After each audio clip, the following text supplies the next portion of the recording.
Good morning everyone, and welcome back to the Irresistible Lister, and it's part 3 of Fast Track to Favouritism.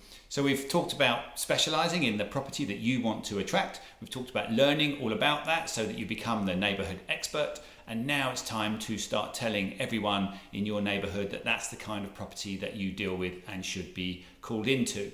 So when I had a cold start office the last time, all we had was the window display to draw people in. Social media didn't exist, in fact wouldn't exist for another 5 years. So we borrowed the best photos we could get from the 2 other offices that we had, which were north of the river in London, so no real direct connection with south of the river.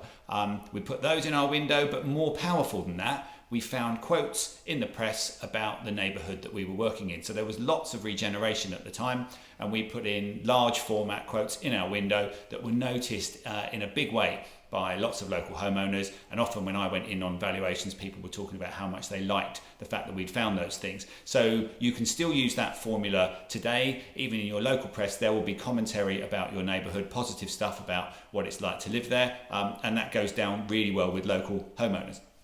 But now, of course, you have incredible technology at your fingertips through things like Facebook and Instagram, Pinterest and Twitter, where you can pop up in people's lives on their screen, on the bus or in their home, whatever they're doing, without them ever having heard of you.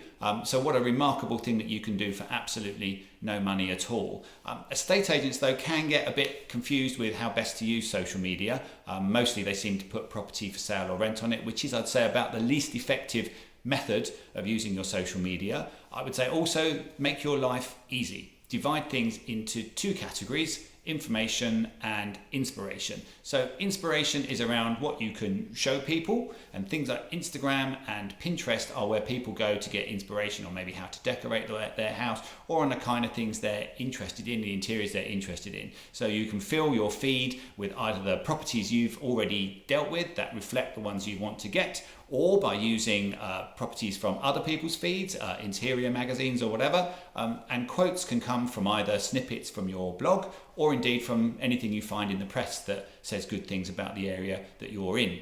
On the other hand, Facebook and Twitter are more about information. So it's where people go to find out things.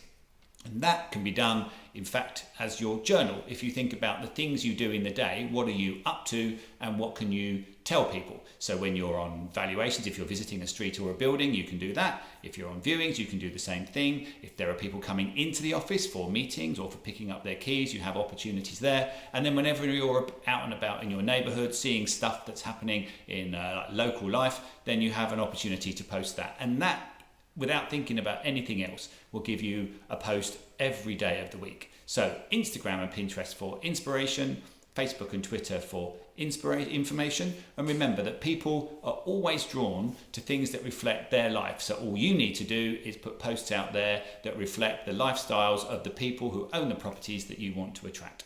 So that's it for today. See you here again tomorrow. And remember, everything's easier when you're the favourite.